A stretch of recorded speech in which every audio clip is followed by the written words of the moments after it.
Today we're going to upgrade our server. So our server does a lot of things here in the office, but its main function is backup.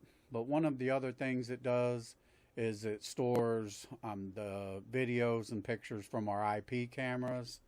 Now that disk is only a 1 terabyte disk. We typically move the data from the IP disk to another disk for long-term storage, but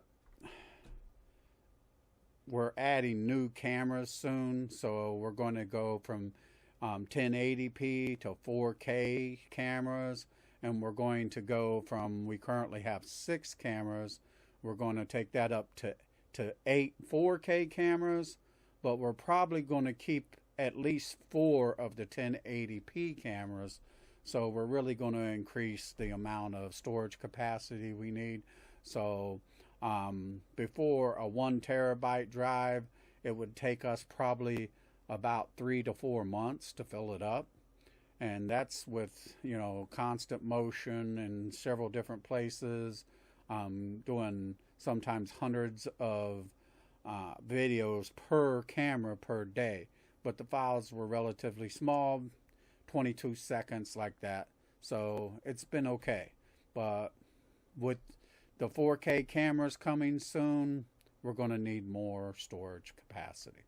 So there are a few other things that we're going to be doing here in the office. For one, we're going to be making more videos like this one, hopefully even better. So that's also going to require more storage. So our server, when we're going to replace 2 1 terabyte drives with 18 terabyte drives. So that's going to bring the capacity of this server up to around 94, or it could be 96. I'm not quite sure. We've done several upgrades. You can subscribe to the channel, see some of the other videos we've done, and see why we've done several upgrades. So lost track of how much we have here. So I just wanted to show you what we're going to do, kind of a little bit of the process, why we're replacing the 2 drives we are. One I mentioned is a IP camera drive, and I explained that. The other one is an E drive. I call it the E drive because every computer that I work with, and I have my main computer, I have a backup computer, and I actually have a backup to the backup computer. Very seldom I ever need those, but I use a 1 terabyte drive to store most of the information that I work on daily, okay? And I use a program to back that up to the server and to a second drive on whatever computer I'm using. So that data is never more than a terabyte because I work with videos on different drives and stuff like that. This is just for basic work files for my website design business and some of the other things I do. So it's always been a thought that I had that, and I've done it before, where I can just take that drive out and pop it into another computer if I have to, and I can get back to work pretty quick. So that was the thought. Still a good thought, and I'll still be using that to some degree. But what I plan to do now is just drop in an 18 terabyte drive, and instead of backing up drive to drive, I'm just going to back up to a folder on the server, but I'll continue doing a backup drive to drive on another system. And I will also be doing a long-term storage backup on our backup server. So this is our main server. We have 12 drives in here, counting the SSD for the operating system. We've made a previous video where we're building a backup to the server. It's never going to run all the time, but it's going to fire up once in a while and back up some of the crucial files from the server. It won't back up everything. That's not what its purpose is going to be, but it's going to back up anything that we consider, crucial. So we're going to be making another video and we'll show you that, where we're going to drop a couple larger drives in there. Right now I believe there's about 5 or 6 drives in it. We're going to get it up to about 10 drives.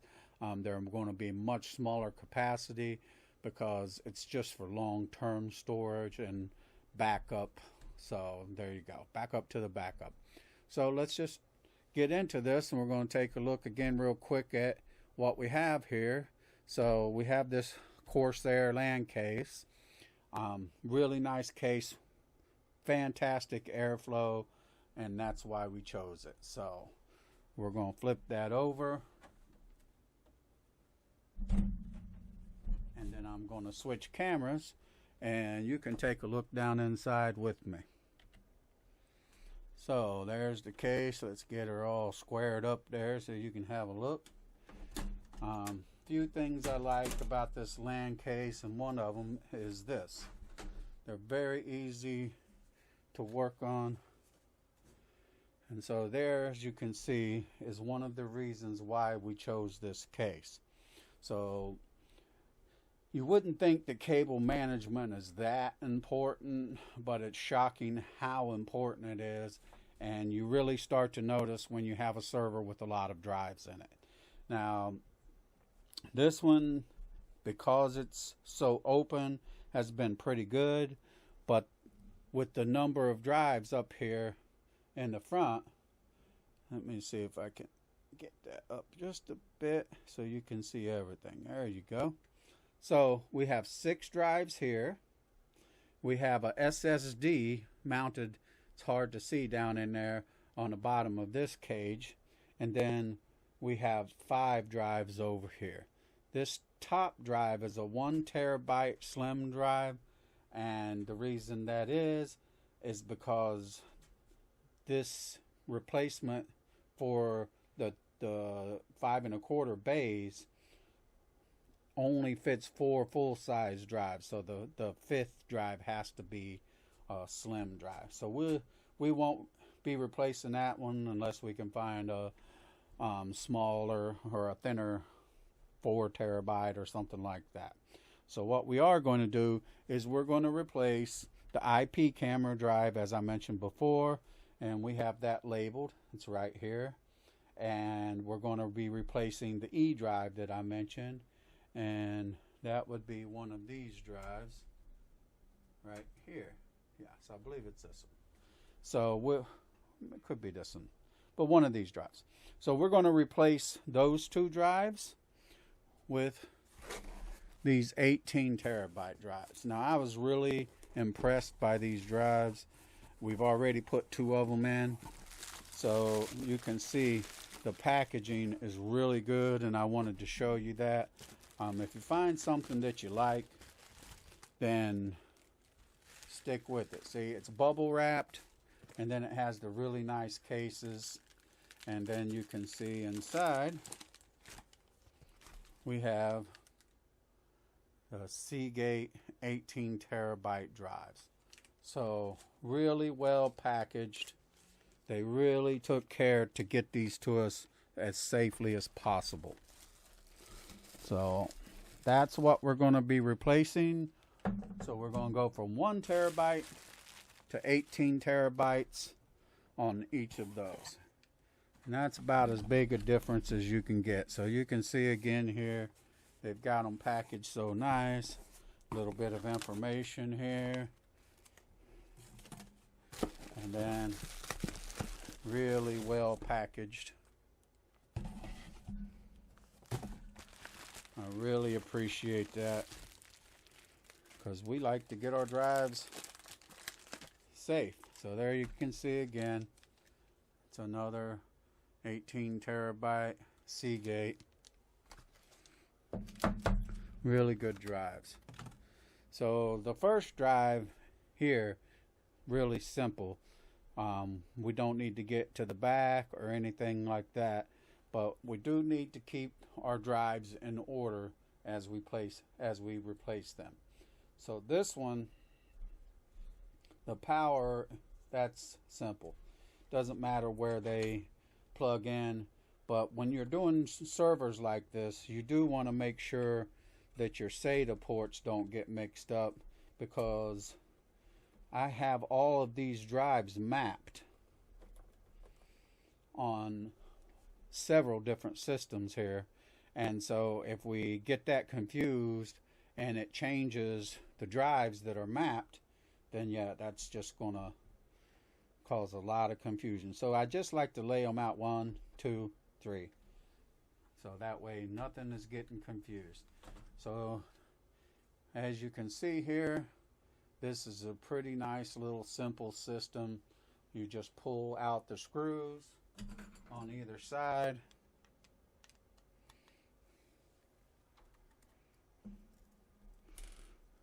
and pull these off. So that's a really nice drive bay extender where you can replace your 5 1/4 drive bays with 3 1/2 inch drive bays and gain a lot more space for your hard drives. So we're going to keep this 1 terabyte Seagate to the side.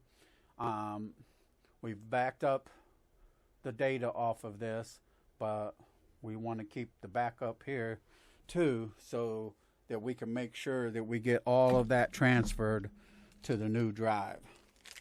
So we're just going to open up these new drives. Start with this one, and we're going to get that mounted back in there, and then we're going to pop another label on it later, because we want to make sure that we know which drive this is. That way in the future, if we want to swap out any of the other drives, they all just have a little sticker on them. It's not very fancy, but it is very effective. So that way we know which drive is which when we're switching them out. And if we ever had any problems with any of the drives going down or something, it would just make it a lot easier, a lot faster to get in there and replace the offending drive, instead of having to go through everything and, oh, which one's this, which one's this. We'll just keep undoing them until we figure it out. That's not an effective way to do things. So it's that easy. So we've replaced the first one, and then we want to make sure that we get everything hooked back up in order. That's why I always like to set these in order, tuck them or whatever, so that we don't get that confused. And all these cables are managed by length, so they fit really nicely. As you can see, 1, 2, 3 cable managed. So there you go. We got one of the drives out. I won't bore you with how the other one works. It's cable managed on the back side, so all of these connect from the back side. And so we're just going to flip it over. We're going to pop that one drive out.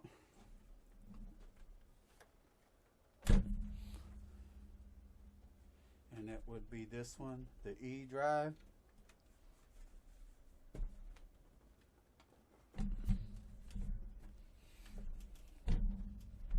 And we're going to replace it. So you can see, not nearly as neat over here. I know. Not nearly as neat. But it is very effective. It does work. And there's no air going to get back over here to speak of anyway. So this time we don't have to worry. We're just going to do the one. So we're not worried if we're going to get them mixed up. So I'm just going to flip that back over. And this one's going to be a lot easier. So we're going to pull her out. Now, they had some of those inserts, like little pins in there. We pulled those out. and use screws instead, because the plastic had become brittle and they were breaking one by one. And yeah, so we figured it's a lot better just to pull them all out and drop some screws in there. One of the things we did, and you can see here, is we put just a little piece of foam tape in here, because the drives would just bind in a little bit when you screw them, and then it won't fit in the cage very well. The cage won't fit in very well, and of course that's no good. So yeah, so we found that if we just put a little bit of foam tape in there, we could avoid that problem. Everything locks in good. You don't have drives sliding out as you're trying to flip this to PC, which obviously these 18 terabyte drives are not cheap, so you do not want them flopping around. You don't want them popping out while you're doing that. So yeah, just a good idea. Go ahead and put your tiny bit of tape in there if you have the same problem, and you won't have that problem. Now we just got to make sure we get her all lined up good. We're going to get our screws back in there. You definitely don't want to put the screws back in over top of the motherboard, because you probably don't want anything metal bopping around inside of that motherboard. You could probably drop a screw in there 1,000 times and nothing would happen. Or you could do it one time, totally run your PC. So we're going to flip her back over. And we're going to hook it back up. And then I'm going to show you one more thing I always like to do when I'm doing this kind of work. And it's pretty simple, but I feel it's a good idea. And that's what you're seeing right now. I'm just going to go down through here and I'm going to check every one of them and make sure all of my connections are good. And then I'm just going to look at everything. You can see here the power adapters for a graphics card. We don't use a graphics card on this system that needs power, because yeah, why would you do that? You want a very low power graphics card. So we use I believe it's an NVIDIA Quadro 400, which is a very low power card, because we don't need it. We don't need a powerful graphics card. So there you go. That's got that. We're just going to put the case back on there nice and carefully. Side back on there. There we go. Let's flip it back over.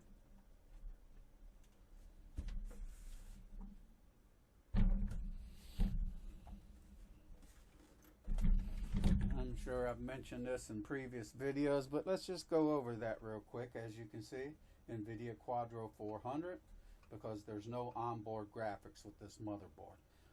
Could be better to use a motherboard with onboard graphics. You could probably lower your power usage a little bit. We already had this motherboard, and so we just went with that. We like the fact that it has an second X16 slot, because we have a SATA card in there, to hold extra graphics cards. We also have a SATA card up here for the extra SATA. So we have 16 gigabytes of RAM. We're using a AMD Phenom 955 processor. We probably could use a lower power processor, but again, we had most of the parts for this system.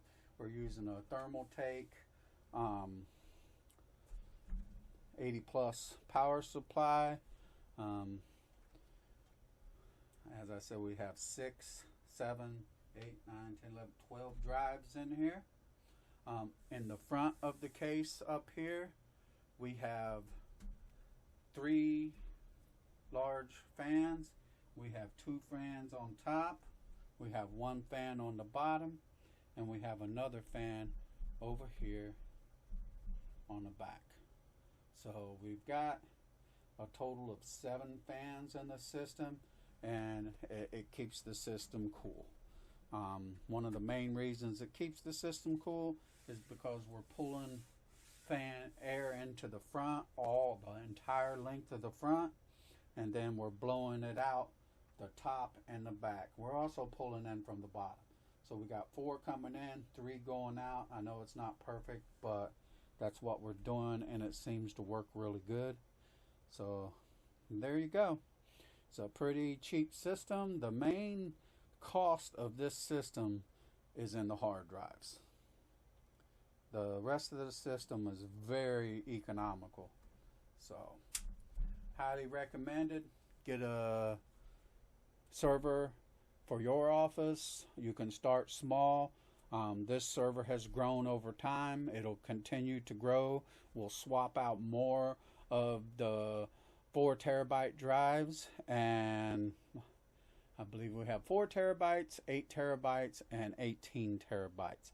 So we'll swap out some of the smaller drives again in the future as we need more capacity, until we have 10, 18 terabyte drives and 1 thinner 1 terabyte drive. So we've got a lot of room. We can almost double from our 90-ish, 90 plus terabytes.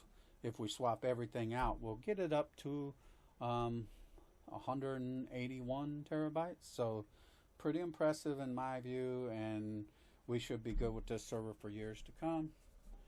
Thanks for watching. If you like this video, please subscribe to the channel, follow us, share it. Thanks for watching.